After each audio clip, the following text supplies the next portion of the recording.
আসলে 2024-এর এই 5ই আগস্টের পর থেকে এই সাধারণ যে জনগণ তারা তাদের জীবন এবং জানমালের নিরাপত্তা নিয়ে অত্যন্ত চিন্তিত, বিশেষ করে নির্বাচনের পূর্বে এবং নির্বাচন পরবর্তী সময়। তাই নির্বাচনের পূর্বে থেকে তফসিল ঘোষণার পর থেকে শুরু করে নির্বাচনের পর পর্যন্ত, মানে 3 থেকে 4 মাস পর্যন্ত জনগণের জানমালের নিরাপত্তার জন্য অধিক নিরাপত্তা কর্মী মাঠে রাখার প্রয়োজন বলে আমি মনে করি।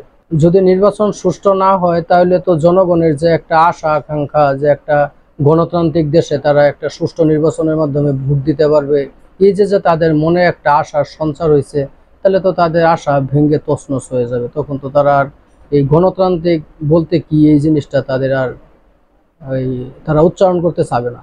অধিকার এবং দায়িত্ব উভয়ই। অধিকার বলতে সেদিনকে প্রেসিডেন্ট, প্রধানমন্ত্রী থেকে শুরু করে যিনি ভিক্ষুক আছে, ভিক্ষুকেরও ভোটের যে মূল্য, একটা প্রেসিডেন্টের ভোটেরও সেই মূল্য। সেদিনকে এই গণতান্ত্রিক প্রক্রিয়ায় একজন প্রেসিডেন্ট এবং একজন ভিক্ষুক সাধারণ ভোটার সমান হয়ে যায়।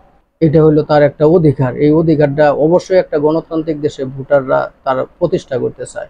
আর দায়িত্ব বলতে অবশ্যই দায়িত্ব। আমি আমার একটা ভোট দিয়ে আমি একজন সৎ ব্যক্তি নির্বাচিত করব, যে সৎ ব্যক্তি আমাকে এই নির্বাচিত হয়ে সেবা শুশ্রূষা দিবে, আমার জীবন এবং সম্পদের নিরাপত্তা দিবে। এটা আমার একটা দায়িত্ব, অত্যন্ত গুরুত্বপূর্ণ দায়িত্ব আমি বলবো এটা আমার। এখন তো জনপ্রতিনিধিরা নির্বাচনের পূর্বে তো তারা সবকিছুই দিয়ে দেয়।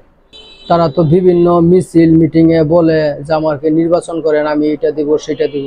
তবে এই যে ইতিপূর্বের যে প্রতিশ্রুতিগুলো, এগুলোর প্রতিশ্রুতির সাথে বাস্তবতার কোনো মিল না থাকায় জনগণ এখন এই জনপ্রতিনিধিদের কাছ থেকে আর প্রতিশ্রুতি শুনতে চায় না, তারা বাস্তবতা দেখতে চায়।